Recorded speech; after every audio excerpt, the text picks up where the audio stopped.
Hi అండి, welcome to Lavanya kitchen. ఈ వీడియోలో నేను చూపించబోయే రెసిపీ వచ్చేసి చికెన్ పకోడీ అయితే ఎలా తయారు చేసుకోవాలో చూపిస్తానండి. టేస్ట్ అయితే మాత్రం చాలా చాలా బాగుంటుంది. మీరు కూడా ఒకసారి ఇలా ట్రై చేసి చూసి ఎలా వచ్చిందో నాకైతే కామెంట్లో చెప్పండి. ఇప్పుడైతే చికెన్ పకోడీ ఎలా తయారు చేసుకోవాలో చూపిస్తానండి. ముందుగా అయితే చికెన్ అయితే తీసుకుని చిన్న చిన్న ముక్కల కింద కట్ చేసుకుని శుభ్రంగా కడిగేసుకోవాలి. ఇలా కడిగేసుకున్న తర్వాత అయితే ఇందులో కొంచెం పసుపు, అలాగే టేస్ట్కి సరిపడా సాల్టు, ఒక 2 స్పూన్ల కారం వేసుకోవాలి. అలాగే ఇందులో మీ దగ్గర గరం మసాలా, అలాగే అల్లం వెల్లుల్లి పేస్ట్ ఉంటే వేసుకోండి. అవన్నీ నేనైతే మిక్సీ పట్టుకున్న పేస్ట్ అండి ఇది. ఇదైతే నేను ఒక స్పూన్ వేసుకుంటున్నాను. ఇందులోనే ఒక 3 స్పూన్ల వరకు కార్న్‌ఫ్లోర్ వేసుకోవాలి. ఇక్కడ వచ్చేసి నేను నిమ్మకాయలనైతే చిన్న కాయలైతే ఒక 2 కాయలు తీసుకున్నానండి. మీరు పెద్ద సైజు కాయలైతే ఒక కాయ అయితే సరిపోతుంది. నిమ్మకాయనైతే కట్ చేసుకుని రసం అంతా పిండేసుకోండి. ఇందులో పిండేసిన తర్వాత ఇలా బాగా కలిపేసుకోవాలండి. మనకి చికెన్ ముక్కలకి మసాలా, కారం, ఉప్పు, నిమ్మకాయ, అలాగే అన్నీ నిమ్మకాయ పులుపు అన్నీ బాగా పట్టేలాగా కలుపుకోవాలి. ఇదైతే బాగా కలిపేసుకున్న తర్వాత దీన్ని ఒక గంట ఫ్రిడ్జ్లో పెట్టుకుంటే చాలా చాలా బాగుంటుందండి. బాగా ముక్కలకి అది పట్టి.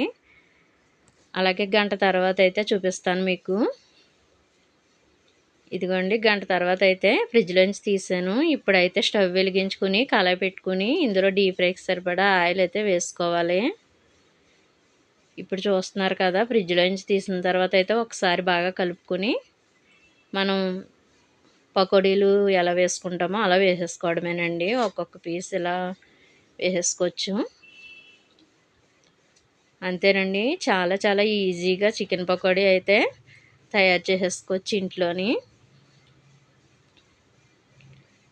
ఇలా అన్నీ వేసేసుకోవడమే. ఇవైతే కొంచెం కలర్ వచ్చేంత వరకు వేయించుకోవాలండి. మంటనైతే హై ఫ్లేమ్లో పెట్టకూడదు, సిమ్లోనే పెట్టుకుని వేయించుకోవాలి.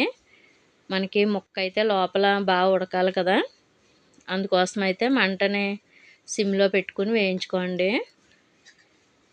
కొంచెం ఎక్కువ వేయించుకుంటే కరకరలాడుతూ వస్తాయండి. అంతలా వద్దనుకుంటే కొంచెం తగ్గించి వేయించుకోవచ్చు. మనకి ఎలా కావాలంటే అలా వేయించుకోవచ్చండి. అంతేనండి, ఇవైతే చూస్తున్నారు కదా, కలర్ వచ్చేసాయి, బాగా వేగిపోయాయి. ఇప్పుడైతే నేను తీసేసుకుంటున్నాను. ఇవైతే తీసేసుకుని ఒక ప్లేట్లో అయితే వేసేసుకుని ఇందులోనే కొంచెం కరివేపాకు అయితే వేయించుకుని వేసుకుంటున్నాను. అంతేనండి, ఎంతో టేస్టీగా ఉండే చికెన్ పకోడీ అయితే రెడీ అయిపోయింది. టేస్ట్ అయితే మాత్రం చాలా చాలా బాగుంటుందండి. మీరు కూడా తప్పకుండా ట్రై చేసి చూసి ఎలా వచ్చిందో నాకైతే కామెంట్లో చెప్పండి. అలాగే నా వీడియోస్ కనుక మీకు నచ్చినట్లయితే లైక్ చేయండి, షేర్ చేయండి, సబ్స్క్రైబ్ చేసుకోండి. Thank you for watching.